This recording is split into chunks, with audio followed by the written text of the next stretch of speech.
បាទសូមអ្នកនរស្វាគមន៍ទស្សនា Your Perspective នៅសប្តាហ៍នេះហើយសប្តាហ៍ហ្នឹងយើងមកនិយាយអំពីដោយតែប្រធានបទយើងបានឃើញអញ្ចឹងដែលខ្ញុំកាលពីមុនដូចជាអេពីសូតទី2ខ្ញុំបាននិយាយតាក់ទងជាមួយនឹង NASCAR Line ហើយប៉ុន្តែនេះខ្ញុំមកបញ្យល់អ្នកនរគ្នាអំពី topic ហ្នឹងឲ្យវាស៊ីជម្រៅជាងនឹងទៀតដែលតាក់ទងជាមួយនឹង headផលដែលគេគូខ្សែបន្ទាត់ NASCAR ទាំងអស់ហ្នឹងឡើងបាទ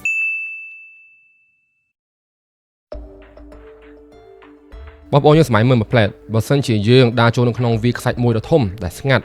់ហើយស្ទើរទាំងគ្មានជីវិតអីទាំងអស់នៅក្រោមជើងរបស់យើងហ្នឹងគឺអត់មានទីក្រុងអត់មានអីទាំងអស់គ្មានទន្លេគ្មានសម្លេងមនុស្សមានតែថ្មខ្សាច់ហើយដីប្រេះបែកនិងភាពស្ងាត់ប៉ុន្តែពេលដែលយើងទៅដល់កន្លែងហ្នឹងយើងអណ្ដែតឡើងឬក៏ថាយើងជិះយន្តហោះយើងមើលចុះពីលើមេឃមកវិញយើងនឹងភ្ញាក់ផ្អើលភ្លាមថាវាលខ្សាច់ហ្នឹងមិនមែនវាលខ្សាច់ទទេទេវាលខ្សាច់ហ្នឹងគឺត្រូវឲ្យបានឲ្យគេគូពេញមានហូបស្វាធំប្រវែងរាប់រយម៉ែត្រនិងហូបបក្សី Hummingbird ដែលកំពុងបើកស្លាបនិងពីងពីងដែលចម្លែកមានខ្សែបន្ទាត់ប្លែកៗដែលមើលទៅវាខុសពីធម្មតាហើយក៏មានហូបមនុស្សមួយដែរដែលមើលដូចជាអវកាយនិកផងដែរ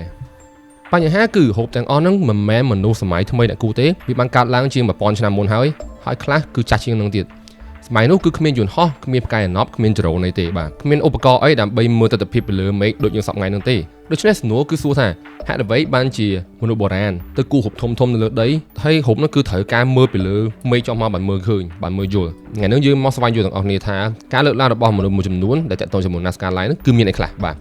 ខ្សែបន្ទាត់ NASCAR ស្ថិតនៅភាគខាងត្បូងនៃប្រទេសប៉េរូនៅទ្វីបអាហ្វ្រិកខាងត្បូងវាស្ថិតនៅចម្ងាយប្រហែលជា800គីឡូម៉ែត្រពីរាជធានី Lima ដែលនិយាយច្បាស់ជាងនឹងទៀតគឺវាស្ថិតនៅតំបន់ខ្សាច់ស្ងួតរវាង NASCAR និង Palpa ក្នុងតំបន់ហ្នឹងគេស្គាល់ថា Pampas de Jumana ទីហ្នឹងគឺមិនមែនជាទីក្រុងអីទេក៏មិនមែនជាកន្លែងដែលមានរុក្ខជាតិខៀវដែរក៏មិនមែនជាកន្លែងរស់នៅរបស់មនុស្សបុរាណនៅហ្នឹងដែរទោះទៅវិញទីហ្នឹងគឺស្ងួតខ្លាំងណាស់ភ្លៀងធ្លាក់តិចស្ងួតអត់មានរុក្ខជាតិអីច្រើនអត់មានខ្យល់ខ្លាំងឬក៏មានខ្យល់ព្យុះអីទេហើយនេះហើយដែលជាខ្សែបន្ទាត់ដែលគេគូនៅលើវាលខ្សាច់ហ្នឹងគឺអាចបានសល់ជាង 1000 ឆ្នាំអស្ចារ្យជាងនឹងទៀតគឺវាមិនមែនតែហូប2 3ទេហើយវាមិនមែនជាកន្លែងបុរាណដ៏ទូចមួយទេតាមទិន្នន័យរបស់ UNESCO ខ្សែបន្ទាត់ NASCAR គ្របដណ្ដប់ទៅតំបន់ Snow ប្រហែលជា450គីឡូម៉ែត្រការ៉េហូបនឹងខ្សែទាំងអស់នោះទៅបានបង្កើតឡើងប្រហែលជាចន្លោះ500ឆ្នាំមុនគ្រិស្តសករាជដល់500ឆ្នាំក្រោយគ្រិស្តសករាជនៅឆ្នាំ1927គឺការមើលពីលើដីដំបូងហ្នឹងអ្នកសោកជ្រាវអត់តមានដ្រូនដូចសប្តាហ៍ហ្នឹងទេហើយក៏អត់មានផ្កាយអណប់អីដែរគឺគេធ្វើបានតែឈរលើដីហើយឡើងលើភ្នំតូចៗចិត្តហ្នឹងមើលទៅខ្សែបន្ទាត់ទាំងអស់ហ្នឹងមើលបែបហ្នឹងគឺគេឃើញខ្សែបន្ទាត់ NASCAR អត់មានពេញលេញទេហើយក៏អត់មានឃើញទៅអត់មានអស្ចារ្យដូចអ្វីដែលយើងឃើញរាល់ថ្ងៃនេះដែរវាមើលទៅដូចជាស្នាមកាត់ទៅលើដីដូចជាផ្លូវដូចជាព្រំដែនអីមួយហើយគឺដូចជាបន្លាយទឹកមនុស្សធ្វើដូច្នេះការបកស្រាយដំបូងគឺសាមញ្ញណាស់ខ្សែទាំងអស់ហ្នឹងប្រហែលជាបន្លាយទឹកឬក៏ផ្លូវមិនមែនមានន័យថាតើវាជាអីដែលយើងប្រើប្រាស់នៅក្នុងការហួរនៅប្រចាំថ្ងៃរបស់មនុស្សយើងឬក៏ថាមនុស្សបុរាណជំនាន់មុនដូច្នេះជំហានដំបូងនៃការស្រាវជ្រាវ NASCAR គឺមិនទាន់ជារឿងអាក់កបាំងខ្លាំងទេគេស្មានតែជាបន្លាយទឹករហូតដល់ឆ្នាំ1941លោក Paul Kosok បាទគាត់បានផ្លាស់ប្ដូរទៅដល់ស្រាវជ្រាវដោយសារលោក Paul Kosok ហ្នឹងគាត់បានមើលខ្សែបន្ទាត់ហ្នឹងពីលើអាកាសពេលដែលគាត់បានមើលពីលើអាកាសហ្នឹងទៅគាត់បានភ្ញាក់ផ្អើលមែនទែនគឺថាមិនមែនជាខ្សែបន្ទាត់ធម្មតាទេមើលពីលើអាកាសហ្នឹងទើបដឹងថាវាមានជារូបច្រើនហើយមានហូបពេញលេញមើលមកគឺឃើញហូបទាំងអស់ហ្នឹងមិនមែនជាផ្លូវធម្មតាឬក៏ជាប្រព័ន្ធទឹកអីមួយដែលមនុស្សបុរាណទុកមកទេអញ្ចឹងលោក Paul Kosok នោះគឺបានទាញខ្សែ NASCAR នោះទៅការបកស្រាយមួយបែបទៀតថាវាអាចតាក់ទងជាមួយនឹងតារាសាស្ត្រឬក៏ប្រហែលជាប្រតិទិនដែលមនុស្សបុរាណពេលហ្នឹងសរសេរកត់ទុកដែលតាក់ទងជាមួយនឹងព្រះអាទិត្យផ្កាយឬក៏រដូវកាលទូទៅចាប់ពីពេលហ្នឹងទៅខ្សែបន្ទាត់ NASCAR ហ្នឹងគឺគេលែងគិតថាវាជាប្រព័ន្ធទឹកឬក៏ជាសំណង់ដែលធម្មតាទេវាចាប់ដើមខ្លាយជាអ្វីមួយដែលតាក់ទងជាមួយនឹងវប្បធម៌ឬក៏ជំនឿឬក៏ទស្សនៈរបស់មនុស្សបុរាណជំនាន់ហ្នឹងនៅចំពោះកច្ចៈកវ៉ាល់របស់យើងឆ្នាំ1940ដល់ឆ្នាំ1980លោកស្រី Maria Raike គាត់គឺបានធ្វើការស្រាវជ្រាវនឹងការពេលខ្សែបន្ទាត់ NASCAR ជាង40ឆ្នាំលោក Paul Kosok ដែលខ្ញុំនិយាយមុនហ្នឹងគឺគាត់ផ្លាស់ប្ដូរឲ្យមនុស្សជំនាន់ក្រោយគឺគាត់ថាមិនមែនជាប្រព័ន្ធទឹកទេគឺប្រហែលជាអីមួយដែលតាក់ទងជាមួយតារាសាស្ត្រប៉ុន្តែលោកស្រី Maria Raike ហ្នឹងគឺជាមនុស្សដែលដំបូងគេមកអស់ធ្វើឲ្យពិភពលោកបានឃើញខ្សែបន្ទាត់ NASCAR យ៉ាងពិតប្រាកដគាត់បានចាយពេលច្រើនមែនទែនណារាប់សិបឆ្នាំដើម្បីវាស់វាដើម្បីកត់ត្រាវាដើម្បីសម្អាតវានិងបង្ការពារវាគាត់បានធ្វើឲ្យខ្សែបន្ទាត់ NASCAR ជាសំណល់បុរាណក្នុងតំបន់មួយនឹងខ្លះដូចជាអាចកំបាំងអរិយធម៌មួយដែលនាំទៅពិភពលោកឲ្យចាប់អារម្មណ៍ការបកស្រាយរបស់គាត់ហ្នឹងគឺថាគាត់ជំរុញការគិតពីប្រតិទិនតារាសាស្ត្រដោយលោក Paul Kosok ចឹងព្រោះគាត់ជឿថាខ្សែខ្លះនឹងទិសដៅខ្លះអាចតាក់ទងជាមួយនឹងព្រះអាទិត្យនិងផ្កាយនិងការផ្លាស់ប្ដូររដូវកាលនៅឆ្នាំ1968លោក Von Daniken គឺបាននាំរឿង NASCAR នឹងគឺចូលទៅដល់ពិភពទ្រឹស្ដីអាកំបាំងមួយទៀតតែគិតរបស់គាត់ក៏សាមញ្ញដូចគ្នាគឺថាខ្សែបន្ទាត់វែងៗទាំងអស់ហ្នឹងមើលទៅដូចជាផ្លូវរបស់យន្តហោះ ចោះចតហ្មងហើយហូបធំទាំងអស់ហ្នឹងគឺជាសញ្ញាបង្ហាញទៅឲ្យអ្នកនៅលើមេឃនឹងមើលហូបមនុស្សដែលមើលទៅដូចជាអវកាសចនិចវាអាចតាក់ទងជាមួយនឹងអរិយធម៌ពីពិភពក្រៅខ្សែបន្ទាត់ Nazca គឺអាចជាទីចោះចតរបស់មនុស្សភពក្រៅការលើកឡើងរបស់គាត់ហ្នឹងគឺធ្វើឲ្យមនុស្សមួយចំនួនគឺគាត់ថាវា make sense គាត់ថាអូប្រហែលជាអញ្ចឹងមែនហ្នឹងព្រោះវាមិនតែគូខ្សែបន្ទាត់ Nazca គូលើដីហ្នឹងគឺឲ្យមនុស្សមើលគឺគូឲ្យអ្នកដែលមើលពីលើមកវិញបង្កើតការសង្ស័យបែបនេះគឺធ្វើឲ្យមនុស្សយើងចាប់អារម្មណ៍កាន់តែខ្លាំងតាក់ទងជាមួយនឹង Nazca Line នៅពេលហ្នឹងដែលធ្វើឲ្យមនុស្សទូទាំងពិភពលោកគិតថាវាមិនមែនជាសំណល់បុរាណធម្មតាទៀតទេវាអាចតាក់ទងជាមួយនឹងអីមួយបន្តមកនៅឆ្នាំ1968ដដែលកុំព្យូទ័រគឺបានអភិវឌ្ឍលោក Jared Hawkins បានព្យាយាមប្រើកុំព្យូទ័រដើម្បីវិភាគខ្សែបន្ទាត់ Nazca ការលើកឡើងរបស់លោក Paul Kosok អីហ្នឹងគឺគាត់បាននិយាយថាវាអាចតាក់ទងជាមួយនឹងព្រះអាទិត្យផ្កាយរដូវកាលឬក៏តាក់ទងជាមួយនឹងក្រុមផ្កាយឬក៏ថាកន្លែងដែលព្រះអាទិត្យលិចឬក៏ថារដូវកាលណាមួយដែលជាក់លាក់ប៉ុន្តែលទ្ធផលវិភាគចេញពីកុំព្យូទ័ររបស់លោក Hawkins បានបញ្ជាក់ថាខ្សែបន្ទាត់ Nazca នឹងមិនមែនជាប្រព័ន្ធសង្កេតតារាសាស្ត្រសុទ្ធសាធទាំងមូលទេព្រោះគាត់ដាក់ក្នុងកុំព្យូទ័រឲ្យរត់ហើយគឺកុំព្យូទ័របានបញ្ជាក់ទិន្នន័យកុំព្យូទ័របានបញ្ជាក់ថាវាដូចជាអត់មានពាក់ព័ន្ធជាមួយនឹងតារាសាស្ត្រឬក៏ថាការយល់ដឹងអំពីមនុស្សយើងតាក់ទងជាមួយតារាសាស្ត្រសម័យហ្នឹងទេគឺអត់មានតាក់ទងតែម្ដងដូចនេះរឿងតាក់ទងជាមួយខ្សែបន្ទាត់ Nazca ក៏បានកាំងធំនឹងដែររហូតដល់ឆ្នាំ1984ដែលមានការលើកឡើងមួយទៀតគឺថាខ្សែបន្ទាត់ Nazca ហ្នឹងគឺតាក់ទងជាមួយនឹងពិធីសាសនាអញ្ចឹងទើបដើរការស្រាវជ្រាវបានផ្លាស់ប្ដូរម្ដងទៀតលោក Giuseppe Orefici ហ្នឹងក៏បានធ្វើការស្រាវជ្រាវ Nazca Line ក្នុងរយៈពេលយូរមែនទែនដែលស្រាវជ្រាវទៅបានឃើញទីតាំងមួយដែលមានឈ្មោះថា Karachi ដូចជាពីរ៉ាមីតអញ្ចឹងគាត់បានធ្វើការបោះដីជាមួយនឹងក្រុមការងារគាត់ដែលបានប្រើរយៈពេលច្រើនឆ្នាំបន្ទាប់មកគឺគាត់បានរកឃើញថាកន្លែងហ្នឹងគឺជាមជ្ឈមណ្ឌលតាក់ទងជាមួយនឹងសាសនាដែលការស្រាវជ្រាវរបស់គាត់ហ្នឹងគឺគាត់បានរកឃើញឆ្អឹងខ្មោចឆ្អឹងរលាក្បាលមនុស្សជំនាន់ហ្នឹងដែលមានចោះហុននៅលើក្បាលហើយគឺគេប្រើខ្សែដើម្បីយោងដើម្បីចងវាដូចបតោងសោអញ្ចឹងចំពោះផុសតាងទាំងអស់ហ្នឹងគឺបានបញ្ជាក់ថាកន្លែងហ្នឹងគឺជាកន្លែងបូជាអត់ដឹងថាបូជាតទៅជាមួយសាសនាឬបូជាអីទេគឺបូជាហើយគឺកាត់ក្បាលរបស់មនុស្សហើយគឺយករលាហ្នឹងគឺចោះធ្វើបតោងសោឬក៏ថាជាបតោងមួយដើម្បីបញ្យូរនៅចកេះការរកឃើញរបស់គាត់លើកនេះគឺបង្វិលការគិតរបស់មនុស្សយើងទៅតាក់ទងជាមួយនឹងខ្សែបន្ទាត់ Nazca ទៅមួយកម្រិតទៀតបន្លាយទឹកផ្លូវនាំទឹក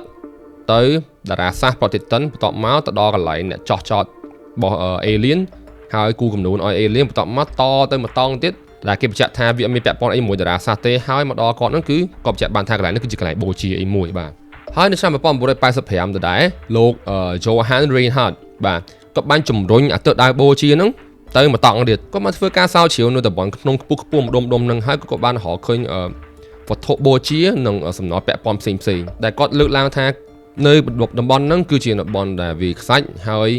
យគឺអត់មានអីទេហើយគឺអត់មានភ្លៀងអត់មានអីទេដូចនេះគ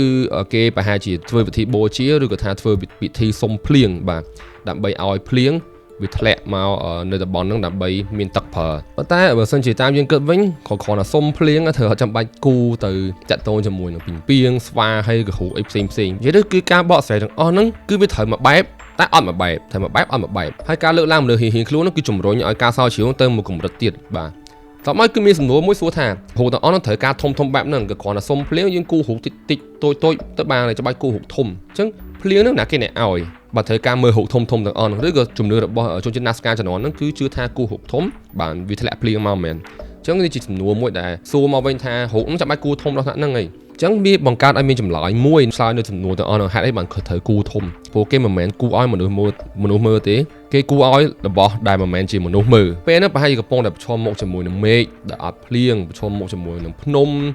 ឬក៏ថាប្រឈមមុខជាមួយនឹងព្រះអីចឹងទៅដែលគេបូជាតែជាមួយនឹងកត្តាធម្មជាតិដែលពួកគេមិនអាចគ្រប់គ្រងបានដូចនេះគឺអត់វិធីត្រូវតែធ្វើពិធីឬក៏ថាត្រូវតែធ្វើរូបទាំងអស់ហ្នឹងឡើងដើម្បីឲ្យចង់បានអីមកវិញមិនមែនពួកគេជំនាន់ហ្នឹងគឺគូលេងអត់ដឹងអត់ប្រយោជន៍ទេគឺមានហេតុផលរបស់គេដែលគាត់គាត់ថាហេតុផលហ្នឹងយើងមិនទាន់យល់ច្បាស់ទេយកដឹងថាហេតុផលអីបានជាពួកគាត់ត្រូវគូរូបធំទាំងអស់ហ្នឹងខ្សែបន្ទាត់ Nazca មិនមែនជាអាថ៌កំបាំងដែលបកស្រាយឲ្យចប់ទេបងប្អូនប្រហែល100ឆ្នាំកន្លងមកហ្នឹងអ្នកស្រាវជ្រាវបានរកឃើញរូបគំនូរលើដីជាច្រើនរហូតដល់ឆ្នាំ2024ការរកឃើញរូបហ្នឹងគឺបានលឿនជាងមុនទៀតក្រុមស្រាវជ្រាវដែលបានប្រើបច្ចេកវិទ្យា AI ដើម្បីវិភាគរូបជាច្រើននៅតំបន់ Nazca ហ្នឹងគឺគេបោះរូបបោះតំបន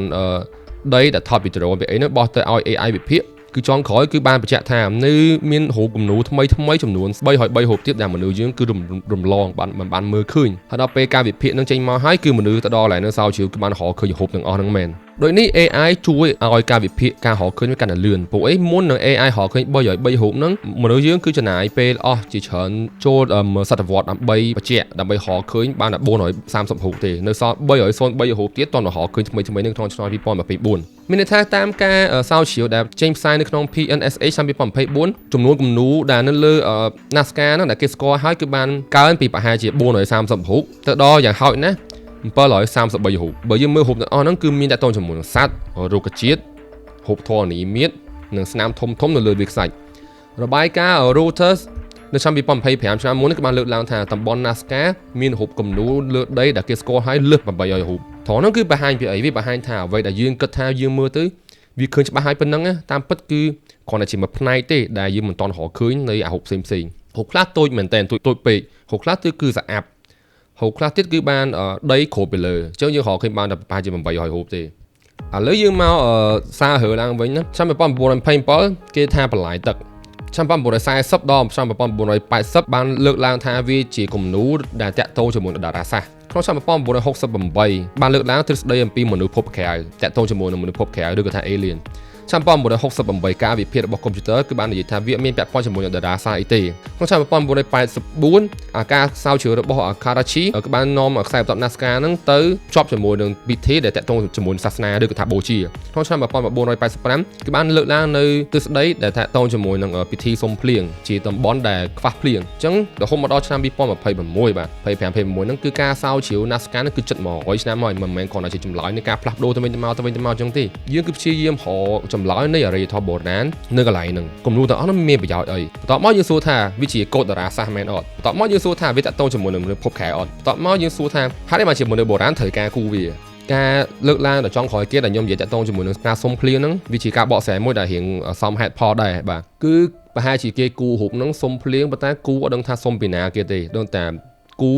ចអល់ទៅមេឃប្រហែលជាគេគិតថាមានព្រះឬក៏ថាគូឲ្យមេឃគូឲ្យអាកាសធាតុមើលអញ្ចឹងអាកាសធាតុគឺភ្លៀងឲ្យពួកគាត់ដើម្បីមានទឹកប្រើអញ្ចឹងណាបាទឬក៏យើងអាចតតជាមួយនឹងមនុស្សភពក្រៅយើងទៅអាហ្នឹងក៏យើងអាចនិយាយថាបានដែរ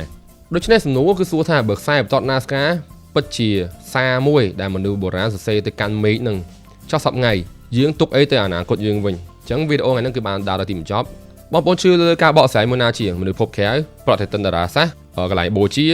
ឬក៏កន្លែងអធិដ្ឋានសុំភ្លៀងឬក៏ជាសារអីផ្សេងក្រៅពីចម្លើយទាំងអស់ហ្នឹងបងប្អូនអាចចែករំលែកក្នុងក្រុមបានហើយសរសេរហេតុផលថាហេតុអីបានបងប្អូនគិតអញ្ចឹងបាទសង្ឃឹមអ្នកនរគ្នាចូលចិត្តហើយយល់ពីអ្វីដែលខ្ញុំនិយាយ complete like follow share វីដេអូហ្នឹងបើសិនជាបងប្អូនគិតថាគួរចាប់អារម្មណ៍បាទអញ្ចឹងជួបគ្នានៅក្រោយជាមួយនឹងវីដេអូថ្មីមួយទៀតបាយបាយ